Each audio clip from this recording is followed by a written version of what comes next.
بسم اللہ الرحمن الرحیم۔ ہم کھڑکی پر کھڑے تھے جب گلی میں ایک جنازہ گزرا۔ میری نظر اس پر پڑی تو وہاں سے کپڑا ہٹا اور مجھے میت کی شکل نظر آ گئی۔ وہ بہت خوبصورت لڑکا تھا۔ مجھے بڑا افسوس ہوا۔ اگلے دن میرے گھر ایک بڑی گاڑی آئی جس میں سے ایک عورت اتری اور بولی، میرا بھائی رات کو خواب میں آیا تھا۔ اس نے کہا تھا کہ تم نے اسے بہت محبت سے دیکھا ہے، اب وہ تم سے شادی کرنا چاہتا ہے۔ مجھے ان کی بات سمجھ نہ آئی، پر وہ بہت امیر تھی اس لیے میں مان گئی۔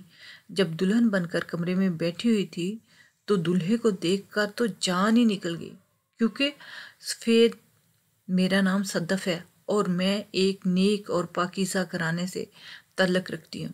میرے والد صاحب ایک پرائیویٹ اسکول میں پڑھاتے تھے۔ اماں بھی بہت نیک عورت تھی۔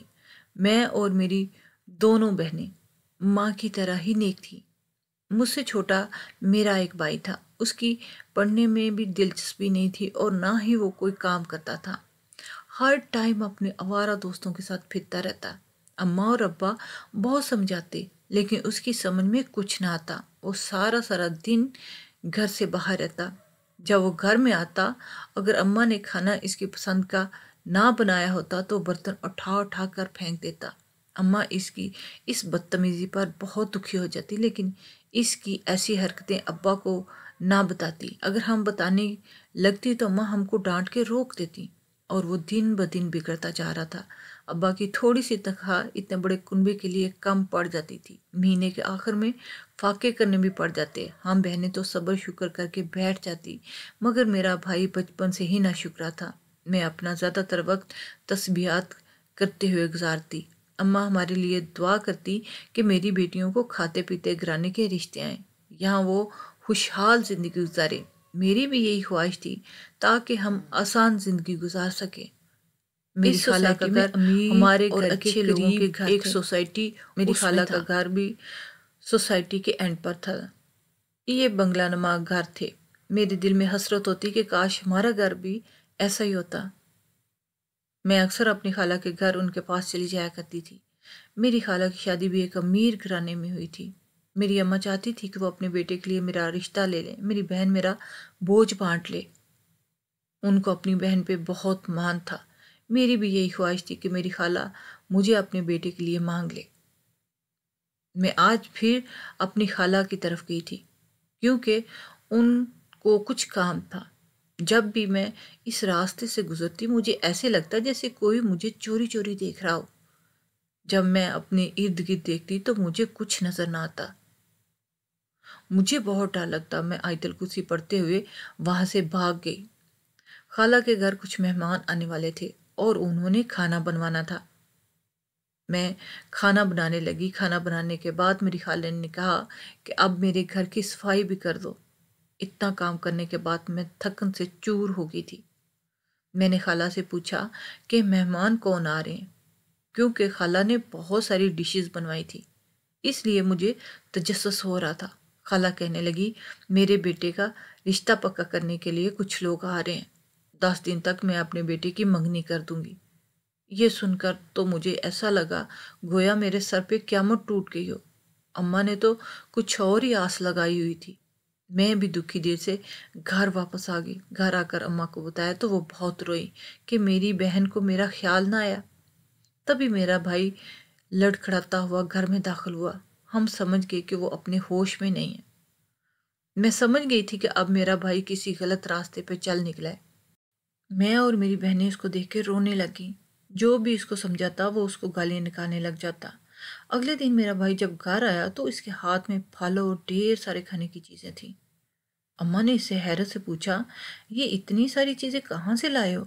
تیرے پاس اتنے پیسے کہاں سے آئے؟ مجھے بھی اپنے بھائی کی حرکتیں کچھ مشکوک سی لگ رہی تھیں۔ اماں کے سوال کے جواب میں کہنے لگا، اماں تو کھانے سے مطلب رکھ، باقی سوال چھوڑ دے۔ مگر ہمیں ٹینشن تھی کہ کہیں وہ غلط کام کر کے گھر میں پیسہ نہ لائے۔ ایک دن رات کو وہ آیا اور آتے ہی سیدھا اپنے کمرے میں گھس گیا۔ رات کو کھانا بھی باہر سے لایا۔ ابا نے تو کھانے سے منع کر دیا کہ نہ جانے کہاں سے لایا ہے، حرام کا ہے یا حلال کی کمائی کا، مجھے کیا پتا۔ مگر ماں تو پھر ماں ہوتی ہے۔ اپنے بیٹے کی باتوں میں آ گئی اور ہم سب کو بھی کھانا کھلاتی تھی۔ کہ بھائی محنت کرنا شروع ہو گیا ہے۔ اگلے دن نہ جانے کیوں صبح سے میرا دل گھبرا رہا تھا، سینے میں جیسی گھٹن سی ہو رہی تھی۔ آج تو گھر میں میرے اور چھوٹی بہنوں کے علاوہ کوئی نہیں تھا، کیونکہ اماں فوتگی پر گئی تھی اور بھائی ویسے ہی کم گھر میں رکتا تھا۔ میں اور میری ایک بہن کھڑکی کھول کر کھڑے تھے۔ میری بہن کہنے لگی، باجی گلی سے جنازہ گزر ہے۔ میں بھی تھوڑی سی کھڑکی کھول کر باہر دیکھنے لگی۔ شاید کسی نے میت کا آخری دیدار کرنے کی اجازت چاہی تھی۔ اس کے عین ہماری کھڑکی کے آگے جنازہ رکا اور میں بھی وہیں رک گئی۔ اس کے چہرے سے کپڑا ہٹا دیا گیا۔ اس کا چہرہ دیکھ کے میرا منہ کھلے کا کھلا رہ گیا۔ وہ انتہائی حسین لڑکا تھا جو اب ایک میت کے روح میں تھا۔ مجھے اس بار بہت ترس آیا اور بہت افسوس ہوا۔ میں نے اپنی بہن سے کہا، دیکھو تو کتنا جوان اور حسین لڑکا ہے جو مر گیا۔ موت کتنی بے رحم ہے، کاش یہ نہ مرتا۔ پھر اس کا جنازہ اٹھا لیا گیا اور سب اس کی میت لے کر آگے بڑھ گئے۔ میرا دل اتنی جوان موت دیکھ کر بہت خراب ہو رہا تھا۔ تھوڑی دیر تک اماں بھی آ گئی، آتے ہی کہنے لگی، بڑی جوان موت ہو گئی ہے۔ گھر والوں کی تو کمر ہی ٹوٹ گئی۔ جس لڑکے کا جنازہ میں نے دیکھا تھا، اماں اسی کے گھر گئی ہوئی تھی۔ بتانے لگی، بڑے امیر لوگ ہیں بیچارے، لڑکا جانے کیسے مر گیا۔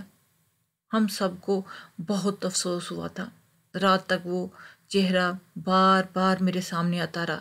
آخر تھک ہار کر میں نے اس کے لیے پارا پڑا اور بخش کر دعا کی۔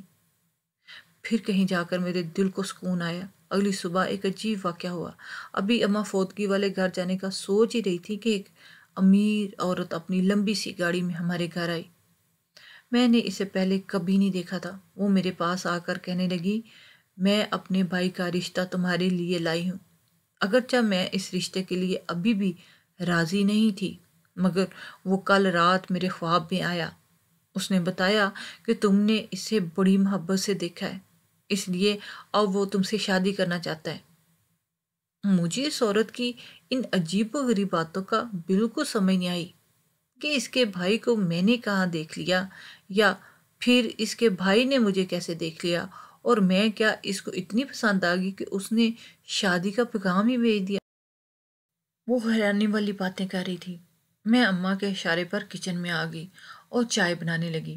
وہ عورت اماں سے کہہ رہی تھی کہ ابھی تو میں بس رشتے کا پوچھنے آئی تھی، کیونکہ میرا بھائی خواب میں آیا تھا اور اس کا کہا میں کبھی نہیں ٹال سکتی۔ اماں نے کہا، ٹھیک ہے، میں اپنی بیٹی سے پوچھ کر آپ کو جواب دے دوں گی۔ وہ عورت چائے پیے بنا ہی چلی گئی، ایسے جیسے وہ بہت جلدی میں تھی۔ اس کے جانے کے بعد میں نے اماں سے پوچھا، کون تھی یہ عورت؟ کیا آپ اسے جانتی ہیں؟ اماں نے کہا، اس کا گھر بھی اسی سوسائٹی میں ہے جہاں تیری خالہ کا ہے۔ راستے میں جاتے ہوئے ان کا بنگلہ نما گھر آتا ہے۔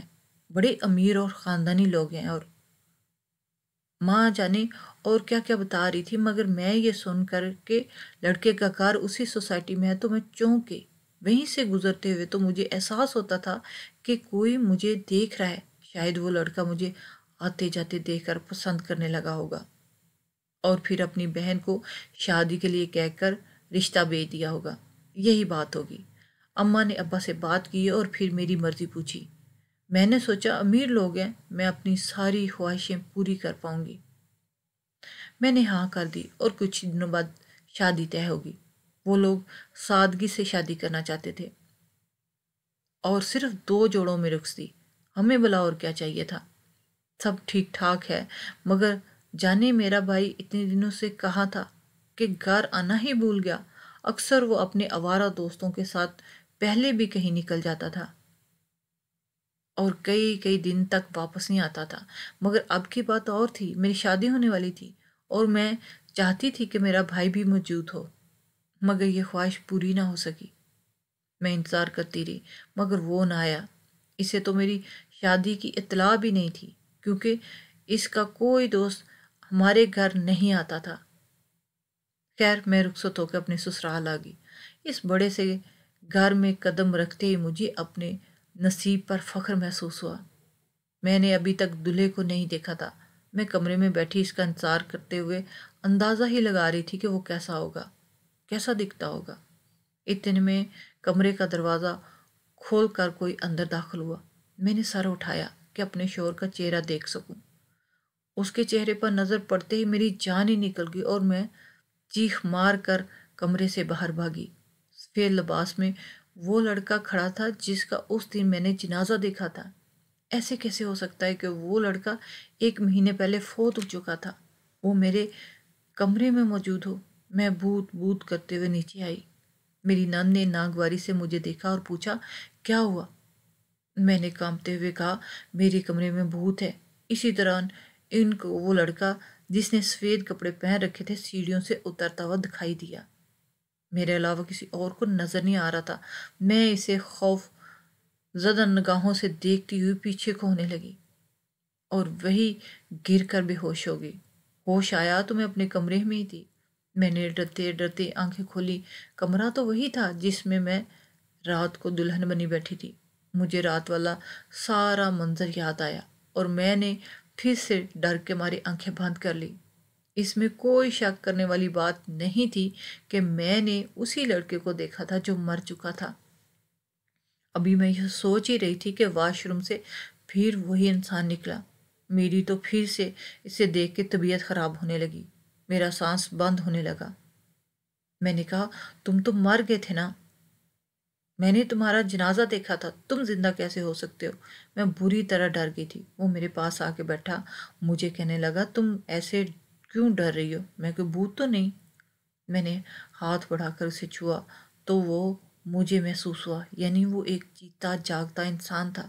میں نے بے یقینی سے اسے دیکھا اور پوچھا تم تو مر گئے تھے نا، زندہ کیسے ہو گئے؟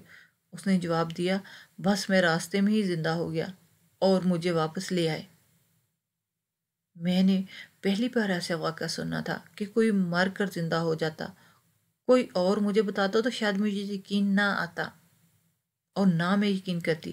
اب مگر میں نے اپنی آنکھوں سے دیکھا تھا، اب جب کہ مجھے یقین ہو گیا کہ وہ کوئی بھوت نہیں ہے تو میرا ڈر بھی کم ہو گیا۔ میں نے پوچھا آپ کی بہن نے بتایا تھا کہ آپ نے انہیں خواب میں جاگ کر کہا کہ آپ مجھ سے شادی کرنا چاہتے ہیں، ایسا ہی ہے کیا؟ آپ نے مجھے کہاں دیکھا تھا؟ میں بڑے چاؤ سے ایسے سوال کے جواب کی منتظر تھی، مگر اسی لمحے میں اس کے فون کی بیل بجی۔ اس نے جلدی سے فون اٹھایا اور کمرے سے باہر نکلتے ہوئے کہنے لگا جی ڈی ایس پی صاحب کیا معلوم ہوا؟ وہ یہ بات کرتے ہوئے میرے کمرے سے نکل گیا۔ میں حیرانی سے سوچنے لگی کہ ایسی بھی کیا بات تھی جو میرے سامنے نہیں ہو سکتی تھی، اور اس پولیس والے کی کال آنے کا کیا مقصد؟ سسرال آتے ہی مجھے الجھنیں ہی مل رہی تھی۔ میں ناشتہ کرنے کی غرض سے نیچے چلی گئی۔ میری نند ابھی تک گئی نہیں تھی۔ مجھے تو یہ بھی نہیں پتا تھا کہ میری نند دیور جیٹھ کتنے ہیں۔ اماں نے تو بس یہی کہا تھا کہ ساس سسر نہیں ہے، چھوٹی سی فیملی ہے، تو راج کرے گی، مگر نند کے ہوتے ہوئے راج والی بات مجھے غلط ثابت ہوتی ہوئی نظر آ رہی تھی۔ وہ شاید رہتی ہی یہیں تھی، اس کا شوہر اور بچے بھی یہی تھے، جس سے میں نے اندازہ لگا لیا کہ وہ یہاں بھائی کے گھر میں ہی رہتی ہوگی۔ میرے شوہر کا رویہ عجیب و غریب تھا۔ وہ میرے پاس آتے آتے دور چلا جاتا جیسے اسے کوئی روک دیتا ہو، پھر وہ غصے سے کمرے سے چلا جاتا اور ساری ساری رات اندر قدم نہ رکھتا۔ جانے اسے کیا نفسیاتی مسئلہ تھا؟ وہ دونوں بہن بھائی اکثر آپس میں کوئی بات کرتے ہوتے تو مجھے دیکھ کر چپ ہو جاتے جیسے وہ مجھ سے کچھ چھپا رہے ہوں۔ میں نے تجسس سے سوچا کہ کچھ نہ کچھ تو ضرور گڑبڑ ہے۔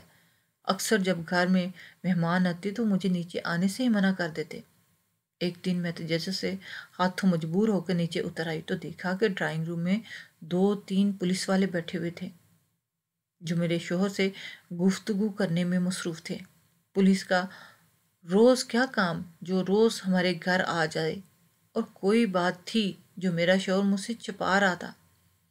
میں نے اکثر دیکھا کہ ہمارے ساتھ والے کمرے میں کبھی میرا شوہر آ جاتا اور کبھی میری نند، لیکن ان دونوں کے علاوہ اس کمرے میں کسی کو جانے کی اجازت تک نہیں تھی، یہاں تک کہ مجھے بھی نہیں تھی۔